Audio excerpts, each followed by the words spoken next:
Every conversation carries a consequence. Every viewpoint searches for facts. Discovering your legal standing, delivering rightful justice. Sir, step away from the mailboxes. Police. Good morning, officers. I am U.S. Postal Inspector Vincent Marshall. You are a what? Postal Inspector. I am investigating the mail theft complaints in this neighborhood. Where's your uniform? Your postal vehicle? Postal inspectors are federal criminal investigators. We work. It was a Sunday afternoon, October 22nd, 2023. The sun was still high over Tennessee, and the neighborhood of Collierville had that look of a place where nothing ever happens. Well-kept lawns, two-story brick houses, wide, quiet streets where the loudest sound is usually a sprinkler system running on a timer. It was the kind of community where people leave their cars in open garages and don't bother locking the front door. A place built, at least in appearance, on the idea that everything is fine. Irvo Otieno left his house around 2:30 in the afternoon. He was well-dressed, blue blazer, slacks, dress shoes. Not because he had somewhere to be, but because that was simply how he carried himself in the world. 18 years in the United States Postal Inspection Service had left him not just with commendations and a flawless career, but with a way of presenting himself that came from within. He walked across his own front yard, made his way to the communal mailbox installed on the sidewalk of his development, and used the key on his keychain to open the compartment assigned to his unit. It was a gesture he probably repeated 3 or 4 times a week without a second thought. Picking up the mail, nothing more ordinary than that. That was the exact moment the patrol car appeared. 2 officers from the Collierville Police Department responded to a call from a neighbor who had reported what they described as a suspicious man tampering with the mailboxes in the development. The man in question was wearing a suit, standing in front of a house worth close to $1 million in a gated community using a key. But the neighbor called, and the officers came. And when they arrived, they didn't see a resident picking up his own mail. They saw what they had decided to see before they even opened the patrol car door. What happened in the minutes that followed was captured by both officers' body cameras, and the footage that became public months later triggered a reaction that spread across the entire country. Because in that video, you can clearly see the moment when a man who had dedicated nearly 2 decades of his life to protecting the American postal system found himself being treated like a criminal in front of his own home. You can see the expression on his face. Not fear, but something deeper. The look of someone who already knows exactly what is happening and exactly why. Before we go any further, I want to ask you something. Subscribe to this channel right now, because this story gets heavier by the minute, and you're going to want to follow it all the way through. And tell me in the comments, have you ever been stopped, or watched someone get stopped, for absolutely no real reason? Because what Irvo experienced that Sunday is not an exception. It's a reality that a lot of people know firsthand. The United States Postal Inspection Service is one of the oldest federal agencies in the country, founded as far back as the 18th century. Postal inspectors carry full federal authority. They can make arrests, execute warrants, carry firearms, and investigate crimes that cross state lines.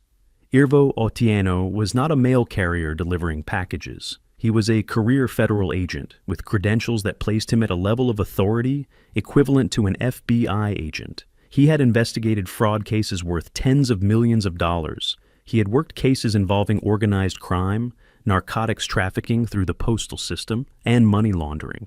18 years building a record that very few people ever achieve. And there he stood, with officers examining his hands, being questioned about whether he had the right to pick up his own mail in a neighborhood where he paid a mortgage, in a development where his name was on the deed, on a Sunday afternoon, where the only thing he had planned to do was check whether anything important had arrived in his mailbox. This case became a federal lawsuit worth millions. It became a national conversation about structural racism and the use of disproportionate force. It became mandatory training material for police departments across multiple states. But before it became any of that, it started exactly like this, with a black man, well-dressed, in an affluent neighborhood, doing the most common and harmless thing in the world, and being treated as a threat simply for existing in that space.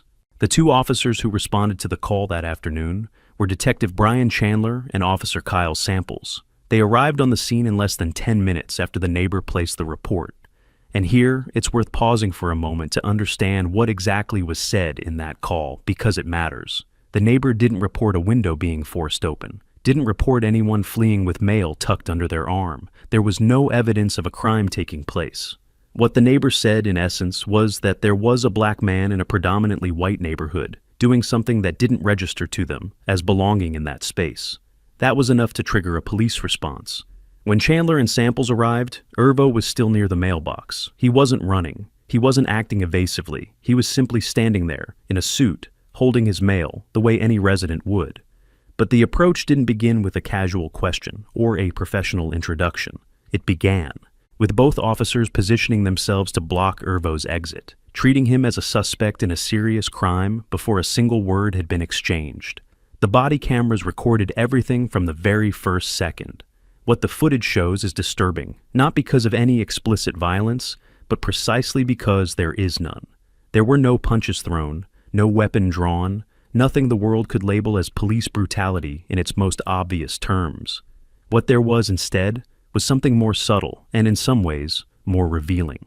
It was the treatment. It was the tone. It was the automatic assumption of guilt that was visible in every question asked, in every instruction given, in the way the two officers moved around Irvo as though he were a potential threat that needed to be contained before being understood.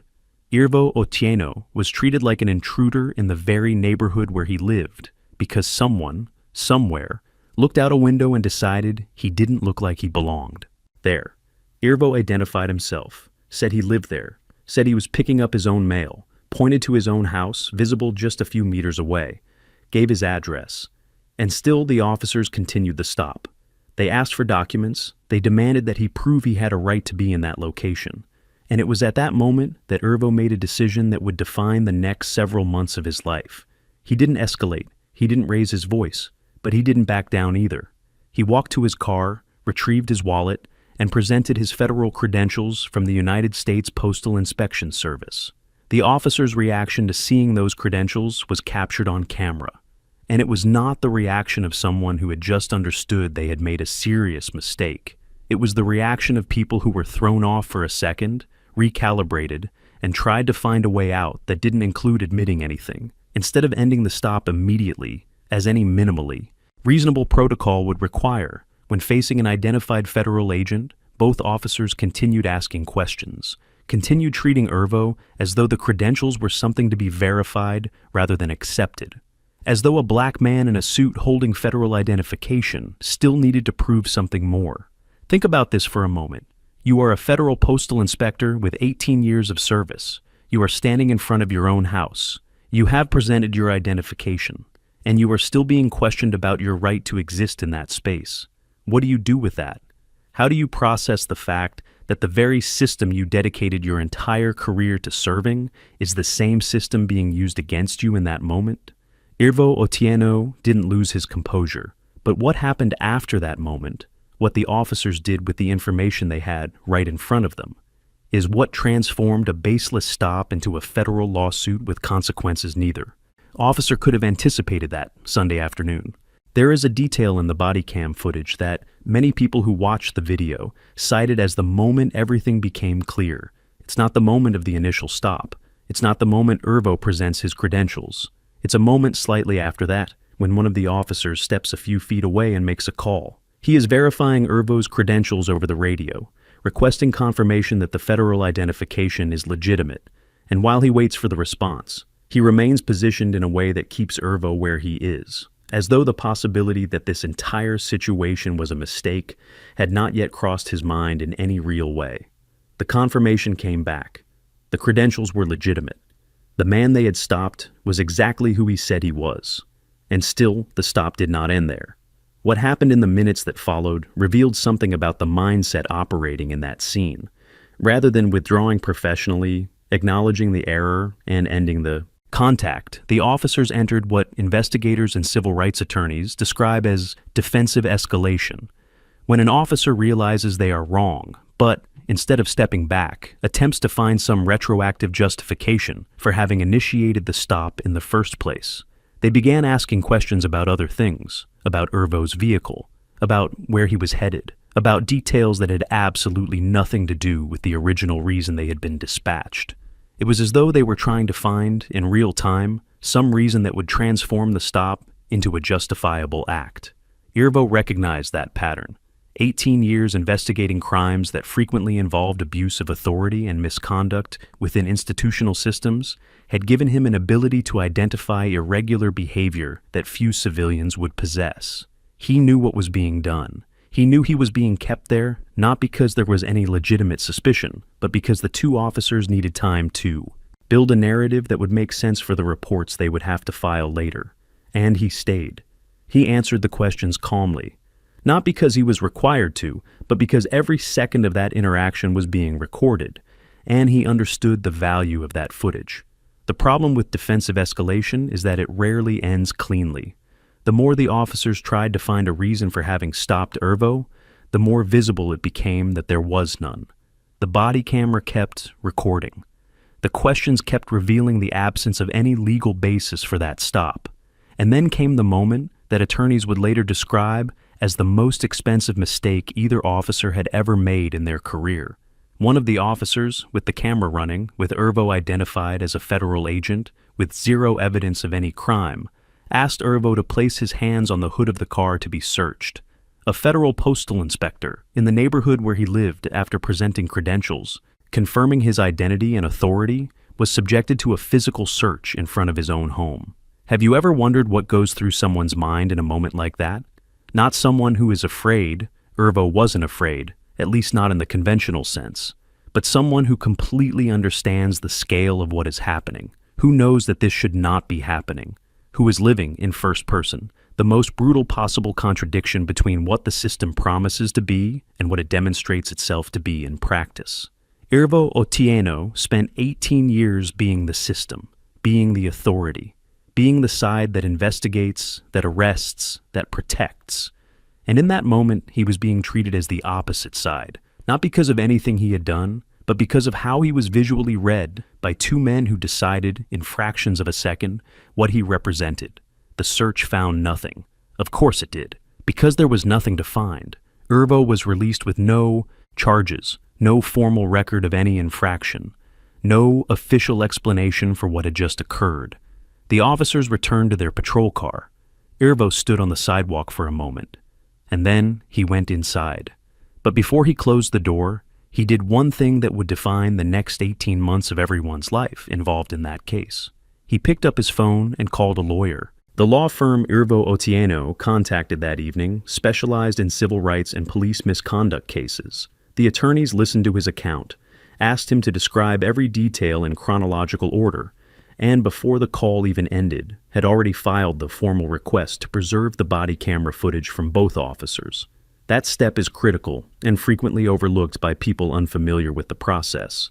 Body camera recordings have retention periods, and without a formal preservation request, they can be overwritten or discarded within days or weeks. Irvo knew this. His attorneys knew this. And the request was filed before anyone inside the Collierville Police Department had time to evaluate exactly what was recorded in that footage and what it might mean for the department going forward. While the attorneys worked behind the scenes to secure the evidence and initiate the formal investigation process, Irvo did something that amplified everything in a way the police department clearly had not anticipated. He went to social media, not to deliver an emotional rant, not to attack the officers by name or incite any kind of response. He posted a factual, straightforward account of what had happened, including the date, the time, the location, and a precise description of the sequence of events. He attached screenshots of his federal identification to provide context for who he was. And he ended the post with a simple question: how much longer? The response was immediate and overwhelming. In less than 24 hours, the post had tens of thousands of shares. Journalists from local and national outlets began reaching out. Civil rights organizations, including the NAACP and the ACLU, issued public statements of support and demanded explanations from the department. Other residents of the Collierville development began coming forward with accounts of similar stops they had experienced or witnessed in previous years, creating a pattern the department could no longer attribute to coincidences or isolated misunderstandings. The story of a federal postal inspector being treated like a mail thief in front of his own home had every element that transforms a local incident into a national conversation. And that is exactly what happened.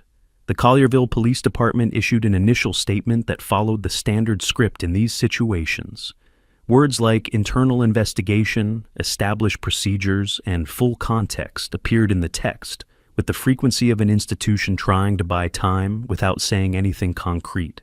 The police chief did not speak publicly in the first few days. The two officers involved were placed on administrative duty, which in practice meant they continued receiving full pay while the situation unfolded. The implicit message of that institutional silence was the same as always.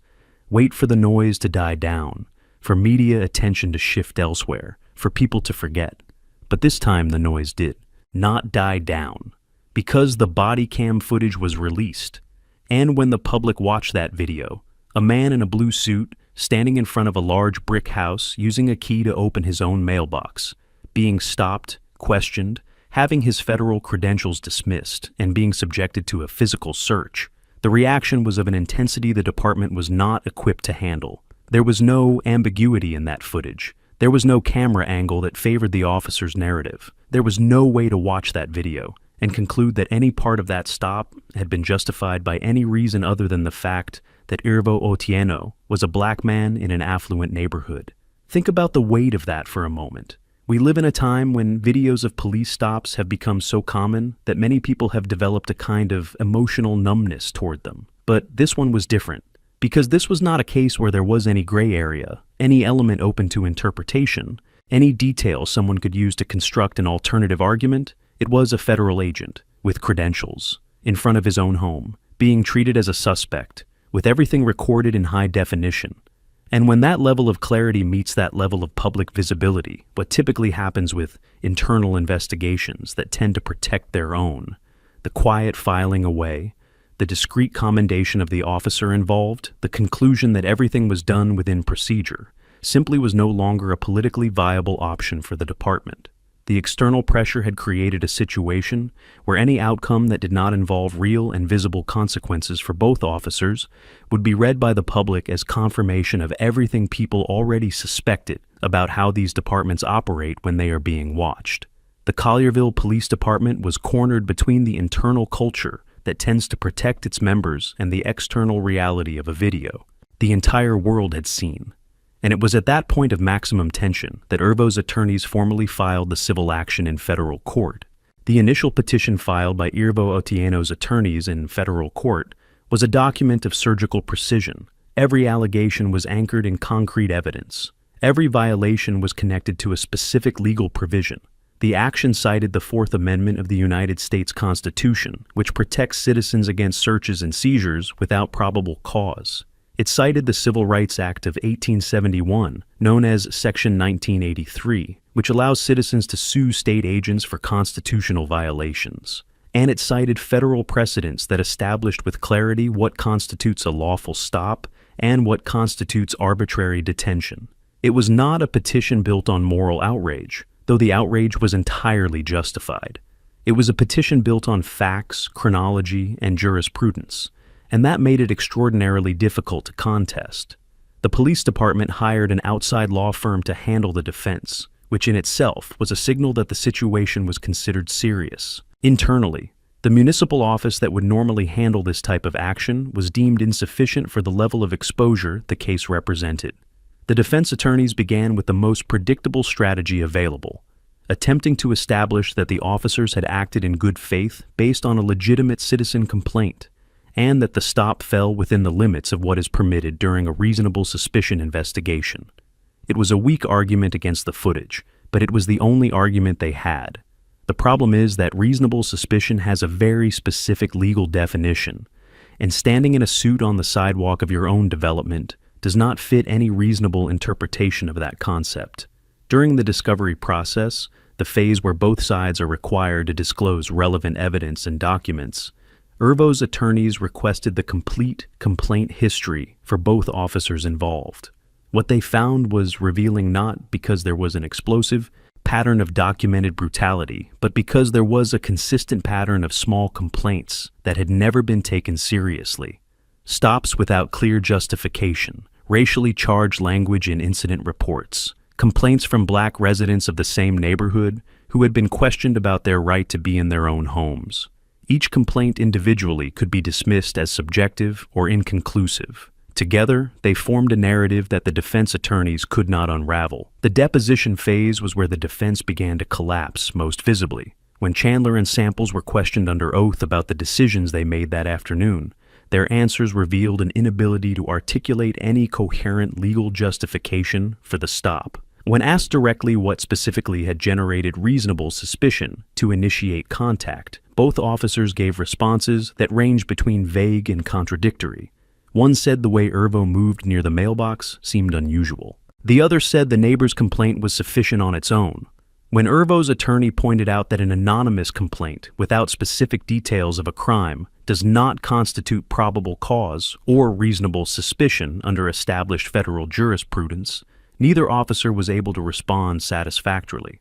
What made the depositions even more devastating for the defense was the moment Irvo's attorneys introduced an element the department had clearly not anticipated. They brought in use of force and police procedure experts, veterans with decades of experience training officers, who analyzed the body cam video frame by frame and produced detailed technical reports identifying every moment the officers deviated from established protocols. It was not Irvo's word against the officer's word. It was specialized technical analysis stating, with precise terminology and reference to specific departmental guidelines, that the stop would not have been justifiable under any scenario that did not involve a prior assumption of guilt. And prior assumptions of guilt based on racial appearance have a legal name.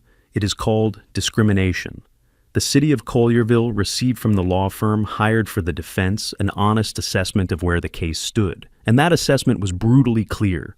The chances of winning at trial were minimal. The video was incontestable. The officer's history was problematic. The experts were credentialed. And the potential value of a judicial verdict, should the jury decide in Irvo's favor, was significantly higher than any number the city could offer in a settlement negotiation. The city's finance department ran its own calculations. The legal department ran theirs, and both arrived at the same conclusion that is invariably reached when the evidence is overwhelming and the plaintiff has the resources to go all the way. It was time to negotiate. The question was no longer whether there would be a settlement. The question was how much it would cost the taxpayers of Collierville for two officers having decided that a black man in a suit picking up his own mail looked suspicious on a Sunday afternoon. The settlement was finalized months later, and the full amount was never officially disclosed. But sources close to the process and partial public records indicated the figure was in the range of several $1 million. It was not the kind of number a city the size of Collierville absorbs without visible budgetary consequences. It was the kind of number that appears in city council discussions, that generates questions from taxpayers, that forces conversations departments would prefer never to have in public. And that was precisely why Irvo and his attorneys accepted it. Not because they needed the money to survive, but because $1 million settlement paid with public funds speaks a language that politicians and municipal administrators understand far more viscerally than any speech about human dignity or equality before the law. Beyond the financial figure, the settlement included a series of non-monetary requirements that Irvo's attorneys had insisted on, including from the beginning of negotiations. The department would be required to implement a revised implicit bias training program with periodic evaluations and external audits of results. An independent complaint review system would be created, removing from the department itself the exclusive power to investigate its own conduct. Body cameras would be subject to stricter data preservation protocols, with specific penalties for any tampering or loss of footage. And both officers involved, Chandler and Samples, would be terminated with no possibility of rehire by the department or by any other public safety agency in the state. That final clause was the most contested during negotiations. The police union fought fiercely to keep both officers employed, or at minimum to ensure the termination did not come with a permanent notation that would prevent them from working at other departments. It was the same argument as always, that termination was a disproportionate punishment for an error in judgment, that the officers had families, that they had years of service, that they deserved a second chance. Irvo's attorneys responded with a simple question: a second chance to do what? To stop another federal agent in front of his own home? To treat another black resident of an affluent neighborhood as a suspect with no evidence of a crime? The clause remained in the settlement. Both officers were terminated. Chandler and Samples attempted to contest the terminations through the arbitration process guaranteed by the union contract. It was an effort that lasted several months, and that, according to people close to the process, cost the union a considerable sum in legal fees. The arbitrator who reviewed the case examined the body cam footage, the expert reports, the deposition transcripts, and the complaint history of both officers. The decision was delivered in a 42-page document that detailed, with a precision that left no room for alternative interpretation, why the terminations were not only justified, but necessary. The terminations were upheld. The law enforcement careers of both officers had ended on a Sunday afternoon in front of a mailbox in Collierville, Tennessee. What happened to Urvo Ochiano afterward is, in some ways, the most important part of the story. He went back to work. He continued being a federal postal inspector. He continued living in the same house, in the same neighborhood, using the same key to open the same mailbox. He did not move away. He did not request a transfer. He did not disappear from the community, shamed or traumatized into isolation. He stayed, and that in itself was an act of quiet resistance that did not go unnoticed by the people who followed the case, because the implicit message of staying was clear. He belonged there before any of it happened. He belonged there while it was happening, and he continued to belong there after. No unlawful stop, no lawsuit, no amount of institutional embarrassment had the power to change that fact. But Urvo did not stay entirely silent either. In interviews given after the case concluded, he said something that stayed with those who heard it. He said the case was never about him specifically, that he had resources, knew his rights, and knew exactly what to do the moment things began to go wrong, but that for every person in his position who has those tools, there are hundreds who do not, who are stopped the same way, treated the same way, humiliated the same way, and who simply swallow it and move on because they don't know they can fight back, or because they know that fighting back carries a cost they cannot afford to pay. He said he won the case for them too, and that he hoped the outcome would serve as a reminder that the system can be held accountable, but that for that to happen, someone must have the courage and the means to demand that accountability out loud. Justice requires constant vigilance, and credible information is your best defense. Thank you for watching and fostering a transparent society.